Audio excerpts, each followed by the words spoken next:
চট্টগ্রাম থেকে ছেড়ে যাওয়া একটি ফিশিং ভেসেলের জালে ধরা পড়েছে 152 কেজি ওজনের বিরল জাতের ভোল পোয়া মাছ।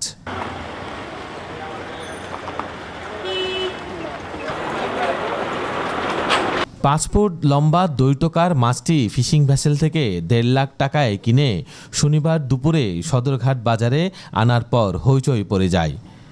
মাছটিকে এক নজর দেখতে ভিড় করতে থাকেন উৎসুক জনতা। আমরা পাইছি আরো মানে হাঙ্গর মাছ পাইছি, এই মাছ পাইনি আমরা। এটা এই প্রথম পাইলাম আমরা। আছে প্রচুর বড় মাছ আছে।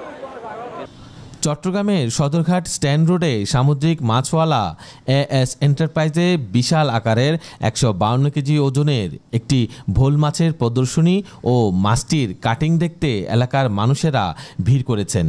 মাছটি কিনে আনা ব্যবসায়ী মোহাম্মদ রুবেল বলেন, একটি ফিশিং ভেসেলের জালে গত পরশু মাছটি ধরা পড়ে। আজ সকালে ওই জাহাজেই মাছটি বিক্রির জন্য নিলাম ডাকা হয়।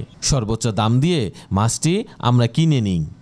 কক্সবাজার যে লাইনটা আছে ওই লাইনগুলোতে বেশি পাওয়া যায়। যেমন গত 2 মাস আগেও একটা পাওয়া গেছে। হ্যাঁ, কক্সবাজার লাইনে হচ্ছে আপনার সমুদ্রটা ওদিক থেকে এই মাছগুলো পাওয়া যায়। যেমন এটা একটা পাইছে, ওইখান থেকেই ধরে চট্টগ্রামে নিয়ে আসছে এবং আনার পরে এটা টেন্ডার করা হয়। এটা আমরা প্রায় 1.5 লাখ টাকা দিই। ওজন হচ্ছে 150 কেজি প্লাস।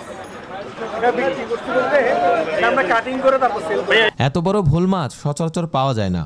গত বছর কক্সবাজারের টেকনাফে একটি ও কুয়াকাটায় একটি পাওয়া গিয়েছিল। গভীর সমুদ্রের এই মাছ খেতে অনেক সুস্বাদু।